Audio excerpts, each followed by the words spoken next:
আমাদের চারপাশের এত তথ্য, এত ডেটা এইসবের মধ্যে গণিত কিভাবে একটা শৃঙ্খলা নিয়ে আসে? ভাবুন তো, সোশ্যাল মিডিয়ার ফ্রেন্ড লিস্ট থেকে শুরু করে বিশাল সায়েন্টিফিক ডেটা সবকিছুকে একটা কাঠামোতে ফেলার জন্য গণিতের কিন্তু একটা নিজস্ব ভাষা আছে। আজ আমরা ঠিক সেই ভাষারই মূল ভিত্তি মানে সেট তত্ত্বের দারুণ মজার জগৎটা ঘুরে দেখব। এই প্রশ্নটাই কিন্তু আমাদের আজকের আলোচনার মূল কেন্দ্র। আমাদের চারপাশের জগৎটা মাঝে মাঝে বেশ এলোমেলো মনে হতে পারে, তাই না? সেট তত্ত্ব ঠিক সেই এলোমেলো জিনিসগুলোর ভেতর থেকে একটা প্যাটার্ন খুঁজে বের করার জন্য একটা অসাধারণ টুল হিসাবে কাজ করে।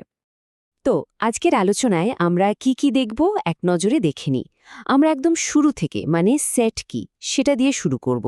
তারপর দেখব কত রকমের সেট হতে পারে। এরপর সেটগুলোকে কিভাবে জোড়া দেওয়া যায় বা আলাদা করা যায় সেটাও জানব। আর সবশেষে বাস্তব জীবনে এর কি প্রয়োগ আছে তা নিয়ে কথা বলবো। আচ্ছা, তাহলে চলুন একদম গোড়া থেকে শুরু করা যাক। সেট তত্ত্বের প্রথম এবং সবচেয়ে জরুরি ধারণাটাই হলো সেট। সহজ কথায় বলতে গেলে সেট আর কিছুই না, শুধু কিছু জিনিসের একটা গোছানো সংগ্রহ।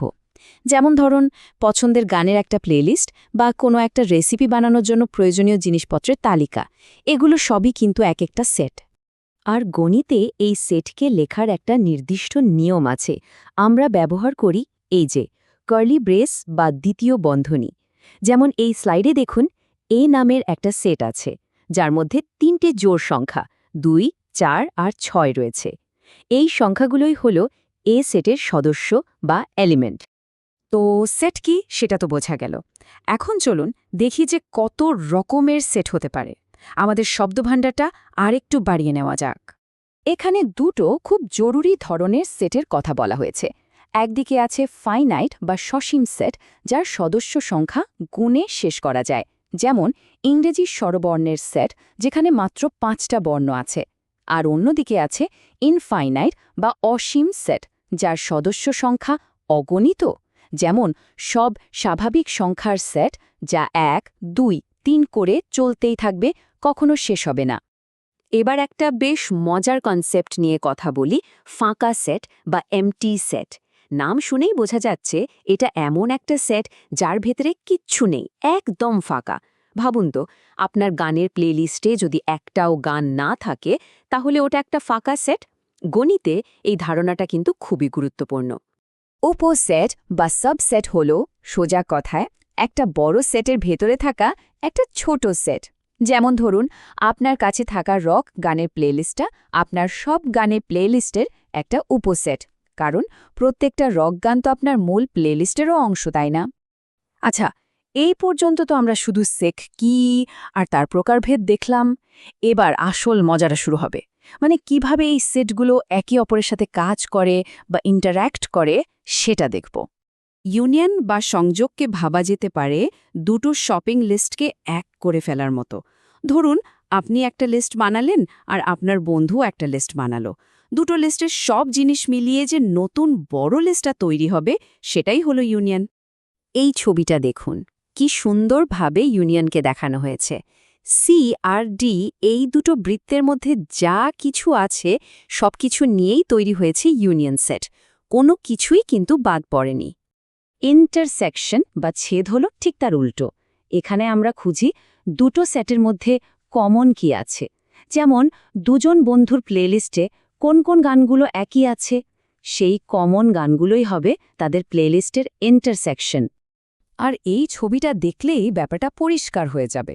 ভেন ডায়াগ্রামে দেখো, দুটো বৃত্তের মাঝখানে যেটুকু অংশ ওভারল্যাপিং, মানে যেটা দুজনের মধ্যেই আছে, সেটাই হলো ইন্টারসেকশন, শুধু কমন অংশটুকু। শুধু কি মিল আছে সেটা জানলেই তো হবে না, তাদের মধ্যে পার্থক্যটা কোথায় সেটাও বোঝা দরকার। আর এখানেই আসে ডিফারেন্স আর কমপ্লিমেন্টের ধারণা। সেটের অন্তর বা ডিফারেন্সকে একটা বাদ দেওয়া অপারেশন হিসাবে ভাবা যেতে পারে। ধরুন, এ সেট হলো আপনার সব বইয়ের কালেকশন, আর বি সেট হলো সেই বইগুলো যেগুলো আপনি বন্ধুকে ধার দিয়েছেন। তাহলে এ থেকে বি বাদ দিলে কোন বইগুলো থাকবে? ঠিক যেগুলো এখনও আপনার শেলফেই আছে। এই উদাহরণটা দেখলে আরও সোজা লাগবে। দেখুন, এ সেটে আছে 1, 2, 3, 4, 5, আর বি সেটে আছে শুধু 3 আর 5। এখন এ থেকে বি এর উপাদানগুলো মানে ৩ আর ৫ যদি আমরা সরিয়ে দিই তাহলে কি পড়ে থাকবে ১, ২ আর ৪। এটাই হলো ডিফারেন্স। কমপ্লিমেন্ট বা পূরক সেট বুঝতে গেলে আমাদের আগে সার্বিক সেট বা ইউনিভার্সাল সেট কি তা জানতে হবে। সোজা কথায় এটা হলো আমাদের আলোচনার গণ্ডি, মানে আমরা যা কিছু নিয়ে কাজ করছি তার সবকিছুই এই ইউনিভার্সাল সেটের মধ্যে আছে। তো কমপ্লিমেন্ট হলো আমাদের নির্দিষ্ট সেটের বাইরের বাকি সবকিছু। এই ছবিতে দেখুন পুরো বাক্সটা হলো আমাদের ইউনিভার্সাল সেট বা ইউ, আর তার ভেতরের গোলটা হলো সেট এ। তাহলে এর কমপ্লিমেন্ট কোনটা? ঠিক ধরেছেন, এই গোলটার বাইরে কিন্তু বাক্সের ভেতরে যে ছায়া দেওয়া অংশটা আছে সেটাই। তো আমরা বর্ণমালা শিখেছি, শব্দও শিখেছি। এবার এই নতুন ধাঁচা দিয়ে চলুন একটা সত্যিকারের সমস্যা সমাধান করা যাক। এই ধাঁধাটা বেশ পরিচিত, তাই না? অনেকেই হয়তো এটা সমাধান করার চেষ্টা করেছে। চলুন দেখি সেট থিওরি দিয়ে এটাকে কত সহজে সমাধান করা যায়। আর এই ভেন ডায়াগ্রামটা পুরো ব্যাপারটাকে জলের মতো সোজা করে দিয়েছে। দেখুন, একদম মাঝখানে আছে ৭০ জন যারা দুটোতেই পাশ করেছে। এখন বাংলায় মোট পাশ করেছে ৮৮ জন। তাহলে শুধু বাংলায় পাশ করেছে কতজন? ৮৮ থেকে ৭০ বাদ দিলে থাকে ১৮ জন। একইভাবে শুধু গণিতে পাশ করেছে ৮০ বিয়োগ ৭০ মানে ১০ জন। তাহলে মোট পাশ করা ছাত্রছাত্রীর সংখ্যা হল ১৮, ৭০ আর ১০ মিলিয়ে ৯৮ জন। সুতরাং ১০০ জনের মধ্যে ফেল করেছে বাকি ২ জন। তাহলে আজকের আলোচনা থেকে আমরা কি শিখলাম? প্রথমত, সেট হলো তথ্যকে গোছানোর একটা দারুণ উপায়। দ্বিতীয়ত, ইউনিয়ন আর ইন্টারসেকশনের মতো অপারেশনগুলো আমাদের ডেটার মধ্যেকার সম্পর্ক বুঝতে সাহায্য করে। আর ভেন ডায়াগ্রামের মতো টুলগুলো কঠিন গণিতকে একটা সহজ ভিজুয়াল গল্পে পরিণত করে, যা দিয়ে আমরা বাস্তব জীবনে সমস্যাও সমাধান করতে পারি।